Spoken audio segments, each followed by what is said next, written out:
እንደ ቅድስት ቤተክርስቲያናችን አስተምሮ ዕለተ ሐሙስ ይህች ቀን የተለያዩ ስያሜዎች አሏት። የመጀመሪያው ጸሎተ ሐሙስ ትባላለች። በዕለተ ሐሙስ ጌታችን አምላካችን መድኃኒታችን ኢየሱስ ክርስቶስ እርሱ የዓለም መድኃኒት የሰው ልጆች ሁሉ ልመና የሚቀበል አምላክ ሆኖ ሳለ በዚህ ቀን ግን በአትክልቱ ቦታ በጌተሰማኒ ገብቶ አይሁድ መጥተው እስከሚይዙት ድረስ ስጋን የተዋሃደ ፍጹም አምላክ ፍጹም ሰው መሆኑን ለማጠየቅ ለአርአያነት ይጸልይ ስለነበረ ይህች ዕለት ጸሎተ ሐሙስ ተብላ ትጠራለች።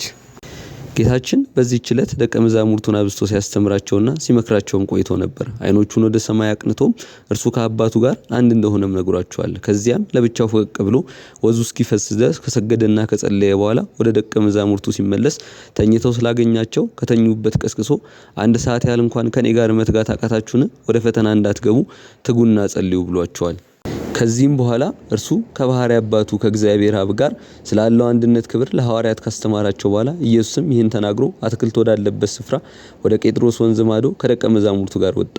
በዚያም ገባ ተብሎ እንደተጻፈ ከደቀ መዛሙርቱ ጋር ለጸሎት ወደ አትክልቱ ስፍራ ሄደ። የአስቆሮቱ ይሁዳም ይህችን ስፍራ ቀድሞ ጌታችን አምላካችን መድኃኒታችን ኢየሱስ ክርስቶስ ይወዳት እንደነበር ያውቃልና የካህናት አለቆችና የጸሐፍት ፈሪሳውያን እንደዚሁም ሌሎች ፋና ጋሻ ጦር የያዙ ጭፍሮችን አስከትሎ ወደ እርሱ መጣ። በዚያም ጊዜ ጌታችን ደቀ መዛሙርቱ ተነሱ እንሂድ፣ እነሆ አሳልፎ የሚሰጠኝ ቀርቧል አላቸው። ከዚህም በኋላ ወደ እርሱ ቀርቦ ማንን ትፈልጋላችሁ አላቸው። እነርሱም እኛስ የናዝሬቱን ኢየሱስ እንፈልጋለን አሉት። ያን ጊዜም ይሁዳ ወደ እርሱ ቀርቦ መምህር ሆይ ቸር አለህን? ሰላም ላንተ ይሁን ብሎ ሳመው።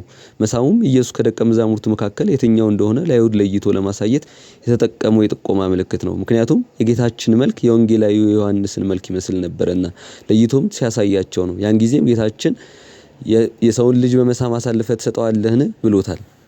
ከዚህም በኋላ ከእርሱ ጋር የመጡ አይሁድና ጭፍሮቻቸው ጌታችን ኢየሱስን በ6ኛው ሰዓት ሌሊት ያዙት። ወደ ሽማግሌዎችና ወደ ሊቃነ ካህናቱ ወደ ቀያፋ ወሰዱት። ጴጥሮስ ግን ከሩቅ ሆኖ ይመለከት ነበር።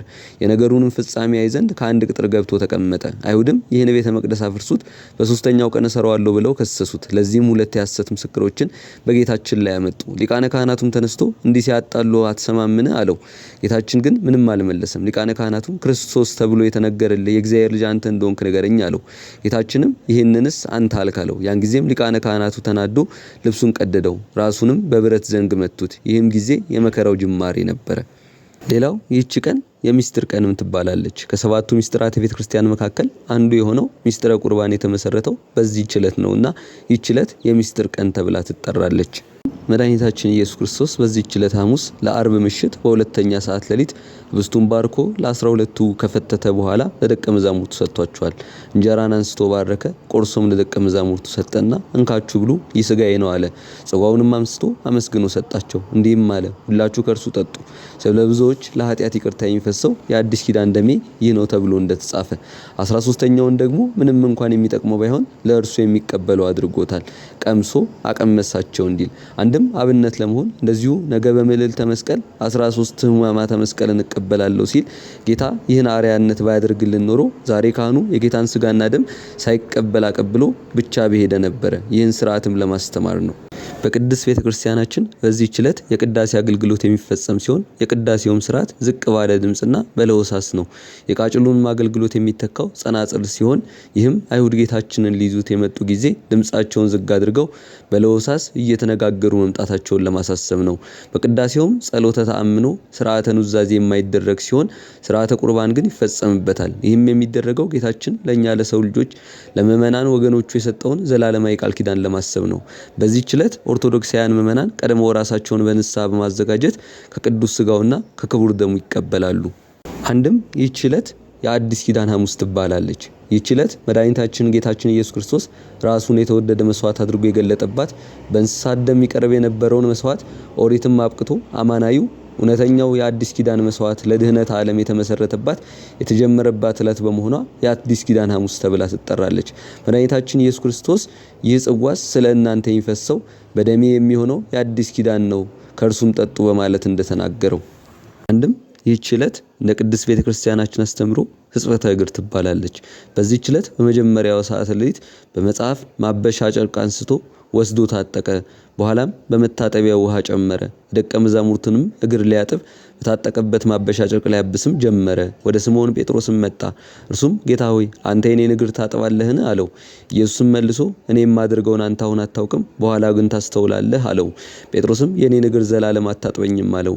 ጌታችን ኢየሱስ ክርስቶስም እኔ ካላጠብኩ ከኔ ጋር እድል ፈንታ የለህም ብሎ መለሰለት። ስምዖን ጴጥሮስም ጌታ ሆይ እጅና እግሬን ራሴን ደግሞም እንጂ እግሬን ብቻ አይደለም አለው። ጌታችን ኢየሱስም የታጠበ እግሩን ከመታጠብ በቀር ሌላ አያስፈልገውም፣ ሁለንተናው ግን ንጹህ ነው። እናንተም ንጹሃን ናችሁ፣ ነገር ግን ሁላችሁ አይደላችሁም አለው። አሳልፎ የሚሰጠውንም ያውቅ ነበርና፣ ስለዚህም ሁላችሁ ንጹሃን አይደላችሁም አለው። እግራቸውንም አጥቦ ልብሱንም አንስቶ ዳግመኛ ተቀመጠ። እንዲህም አላቸው፣ ያደረግኩላችሁን አስተውላችኋልን? እናንተ መምህራችን ጌታችን ትሉኛላችሁ፣ እንዲሁ ነኝና መልካም ትላላችሁ። እንግዲህ እኔ መምህራችሁና ጌታችሁ ስሆን እግራችሁን ካጠብኳችሁ፣ እናንተ ደግሞ እርስ በርሳችሁ እግራችሁን ትታጠቡ ዘንድ ይገባችኋል።